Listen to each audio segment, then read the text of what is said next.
Welcome to the main session today where we're going to be talking about GPSR. We've got Drew today from Expandly here to discuss the regulations and the implementation of it within the EU and also the UK. Hello Drew, do you want to give yourself an introduction? Yeah, sure. So Drew from Expandly, head of sales. So I support the thousands of sellers essentially with myself and the team expanding to Europe. And the hot topic at the moment, as James mentioned, is GPSR. So we're going to hopefully squash a few concerns with it and give you some advice on what to do next. Yeah, I think the first question probably would be, what is it? Great question. Now, to sum it up, so the GPSR is a regulation that looks after general products. So if anyone's entered Europe or selling in Europe or the UK at the moment and sell products that fall outside of the GPSR, which, for instance, food supplements or cosmetics, they'll be well versed on understanding a particular regulation for those products. Okay, they've been around for a long time. There's certain criteria that needs to be met, certain labeling requirements, and the necessity to have a responsible person. That's sort of common knowledge in those spaces. Now, what the GPSR is coming into force on the 13th of December for is to ensure that products outside of those categories also comply. So whereas before they sort of went under the radar, there's no real requirement to adopt any specific labeling requirements or have any specific data on there. Now they have to. So it's to ensure that every product on the market, irrelative of category, satisfies that regulation and complies. So subsequently, there are some changes, amendments or removals of information in some cases that need to be on the label. Perfect. So I think you mentioned within there the big change is the 13th of December. Correct. You mentioned. And how does that affect people selling on Amazon and then off Amazon? Is there a difference at all? Yes. No, there's no difference in terms of the regulatory requirements. They're still the same, relative of where you're selling. However, see Amazon being right at the forefront of spearheading the changes are making necessary requirements internally on Seller Central in order to comply, but the actual regulation is for retail in general, so wherever you're selling. Okay, that's good to know then. And then does it actually make a difference of where the seller's actually based, if they're based within the EU incorporated or outside the EU? Mm-hmm. The only change or the only difference that makes is if you've got a UK registered entity or the equivalent in Europe, you can technically represent yourself as the responsible person. And we'll go through the process in a minute to understand exactly how you get to that point. But you can essentially rubber stamp, as it were, that your goods are compliant after you've adhered to the regulation, of course. But once you've done that, if you've got an entity there, then you can essentially represent yourself for general products. So that can potentially save some cost.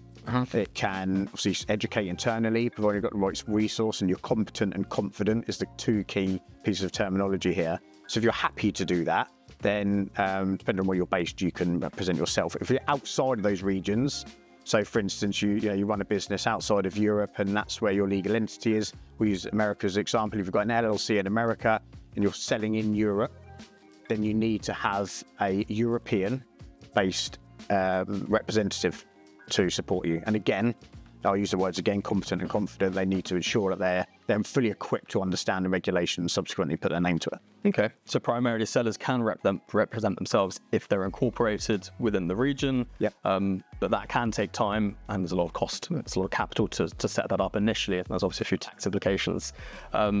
In terms of, if you are a non-EU seller then, such as US seller, what's the quickest way to sort of get registered as this deadline's coming up quite quickly? It is, yeah. So in order to get to the point of satisfaction with the legislation, you need to ensure that your product packaging is compliant. That's the key piece. So there's certain information for the GPSR regulation that has to be on the product packaging. Okay. There may be some information if you're based outside of Europe that doesn't comply, that needs to be removed. And also there may be some elements of it that need to be amended. Now, that's the first stage, so to get your product label compliant within the regulation. So once you've satisfied that, the second piece is to have a responsible person. So that piece we spoke about and having somebody based in region to represent you.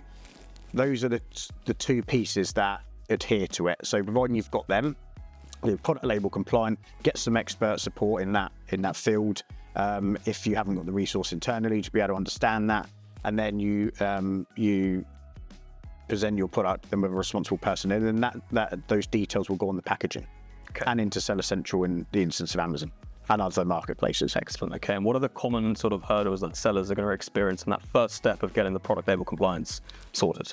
In most cases, what we experience is with general products that because they are low risk and subsequently there's no risk inherent in that product to the consumer, the majority of the time there are very little changes that actually need to be made. And just to go slightly off piece, if we're talking like a food supplement, for example, there's multiple claims that can be on there that maybe not be appropriate for the European market, that may need to be removed. If we're talking about cosmetics and you've got some claims in there that are suggesting that it makes your skin 100 times cleaner than another product, that claim might not be appropriate in Europe, so that needs to come off.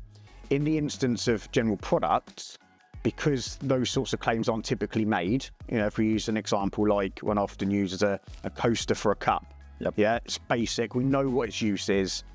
There's no risk involved with it. It's pretty evident what it's used for.